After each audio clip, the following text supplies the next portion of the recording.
This is TechCrunch. Meta lays off employees across multiple teams. I'm Imran Sheikh, and get ready because it's time for your Daily Crunch for Friday, starting with 3 big headlines. Apple Music introduced a new feature for artists on Thursday to enable them to create playlists tied to their recent concert set lists. Dubbed Setlist, the feature acts as a new promotional tool for musicians to engage with their fans. It allows artists to turn their set list from a single show, residency, or entire tour into a playlist, which can then be shared with fans on Apple Music and displayed on Shazam's artist and concert pages, as well as posted on social media. Using the feature is simple. Artists first need to upload an artist image to their profile for the playlist's cover art. Then they can choose tracks by typing in search or by pasting Apple Music links. There's also an option to schedule the publish date, allowing artists to choose a specific time for when they want their fans to listen to the playlist, giving them a way to provide a sneak peek into their live performances. Artists can even rearrange tracks to correspond with their actual show sequence. Setlist is powered by Bands in Town, the music discovery platform where users are notified about tours and bands playing in their area. Artists are required to connect their Apple Music page with Bands in Town to help increase the discoverability of their shows. The playlist creation tool is in addition to Apple Music's Setlist Space, which launched last year to help fans discover upcoming concerts. Meanwhile, on Thursday, Apple celebrated 10 years with Apple Pay and announced how the service will evolve in the future, including features like redeeming rewards and expanding installment loan options. In addition to Apple Pay's newly added support for loan options from Affirm in the U.S. and Monzo Flex in the U.K., the iPhone maker shared that starting today, support for Klarna will go live in the 2 countries, including both at checkout online and in-app with Apple Pay. Further down the road, the company says it will expand access to installment loan options to include those from eligible credit or debit cards, including those from Citi and Synchrony in the U.S. and other participating issuers with Fiserv. These installment loan options follow Apple's surprising decision to roll back its plans for Apple Pay Later, its own buy now, pay later service. In June, Apple said it was killing the option that had first launched in late March 2023.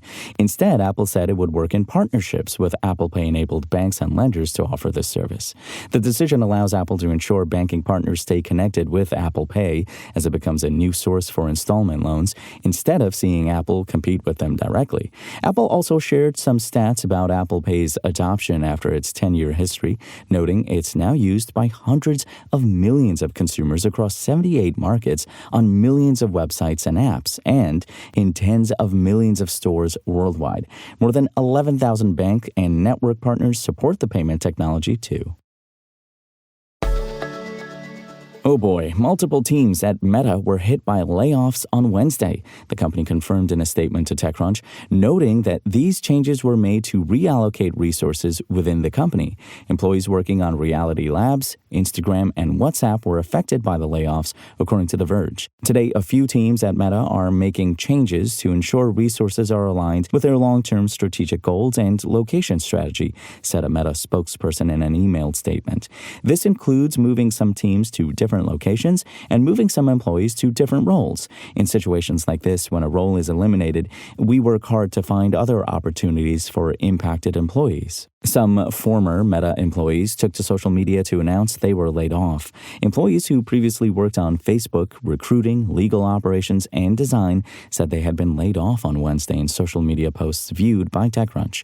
A Meta spokesperson tells TechCrunch that Threads, recruiting, and legal operations were not impacted by the reorganization, and there were no layoffs there. One former Meta employee who worked in one of these organizations tells TechCrunch that some employees were offered different positions under new contracts or told they could take a severance package instead. Several took the severance package, according to the source.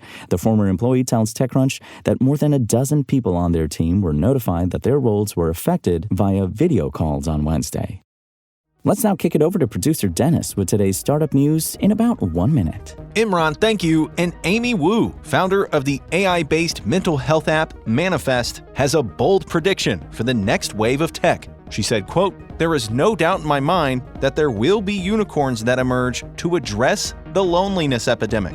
Manifest isn't quite a unicorn yet. It's only in its seed stage. having just raised $3.4 million and a number of other investors. But Woo sees her company as part of a new crop of products trying to mitigate a rise in loneliness. Manifest launched in stealth this summer, and so far, users have generated 18.7 million manifestations in the app.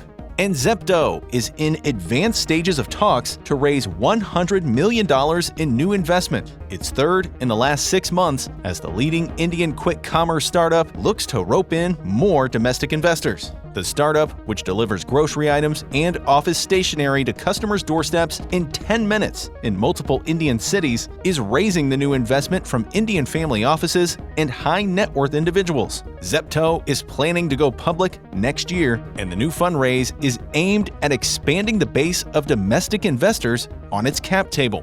And that'll do it for me. Imran, back to you. And that's your Daily Crunch. Today's stories were reported by Sarah Perez, Lauren Forrestal, Maxwell Zeff, and more beautiful, lovely TechCrunch journalists. We'll see you here tomorrow, same tech time, same Crunch channel. And until then, find us at TechCrunch.com.